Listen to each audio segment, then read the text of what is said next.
Сәлеметсіздер ме оқушылар?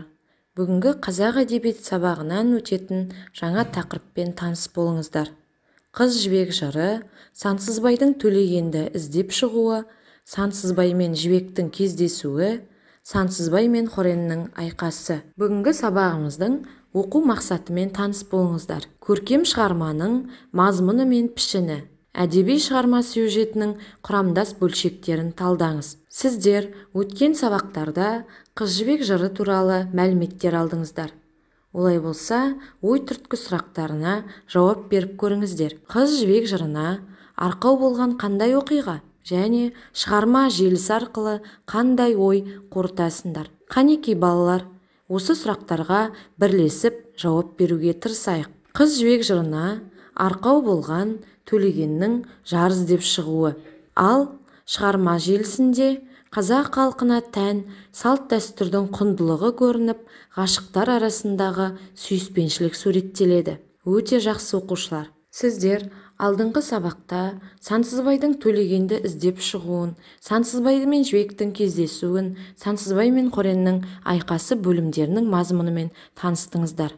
Бүгін осы бөлімдердің сюжеті бойынша жұмыс жасайтын боламыз. Бүгінгі сабағымыздың негізгі бөліміне көшіп, тапсырмалар орындайық. Бірінші тапсырмамыз: егер Сансызбай төлегенді іздеп шығарда, атасынан бата алмай кетсе, тағдыры не болады деп ойлайсың? Болжау стратегиясы бойынша жауап беріп көрейік.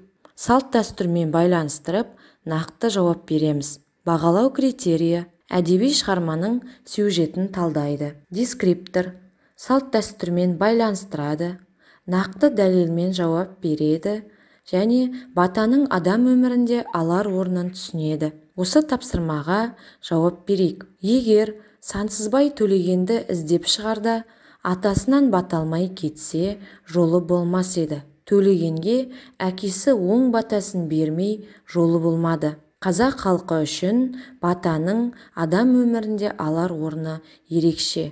Үнемі оң бата алуға тырысуымыз керек. Оқушылар, осыны есімізден шығармай ұстап жүрейік. Ал енді келесі тапсырмаға назар аударыңыздар.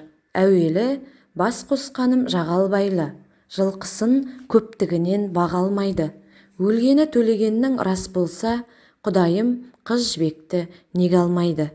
Деген өлең жолдарынан қыз жібек бойындағы қандай қасиетті аңғарасың? Топтастыру әдісі бойынша орындаңыздар. Келесі сұрақ: қыз жібек Хореннен қалай құтылды? Шығармамен байланыстыра отырып жауап беріңіздер.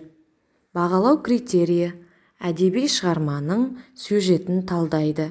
Дескрипторға назар аударайық. Қыз жібек бойындағы жағымды қасиеттерді анықтайды және қыз жібек бейнесін тағы бір қырынан тани алады. Топтастырып кестеге орналастырған болсақ, оқып көрейік жауап нұсқаларын. Қыз жібек ақылына көркі сай сұлу, шынайы сезім иесі, махаббатына тұрақты және адал. Қыз жібек Хореннен өзінің айлалылығымен құтылады. Өте жақсы оқушылар. Тапсырмаға белсене жауап бердіңіздер. Келесі тапсырмамыз: шүкір қылып Аллаға, кәпір жаудан құтылып, бірнеше күн жол жүріп, еліне аман келеді, ата-анасын қуантып, 40 күн ұдай той қылып, Сансызбай жібекті алады. Сансызбайдың осы әрекетінен шығармада көрініс тапқан қандай салт дәстүрді байқадыңыз? Сансызбай мен Хореннің арасындағы шайқаста Сансызбай қандай қырынан танылды? Осы сұрақтарға бірлесе отырып, шығармадан мысал келтіре отырып жауап береміз. Бағалау критерийіміз: әдеби шығарманың сюжетін талдайды. Дескрипторға назар аударайық. Сансызбай әрекет арқылы көрініс тапқан салт дәстүрді анықтайды және Сансызбай бойындағы жағымды қасиеттерді саралайды.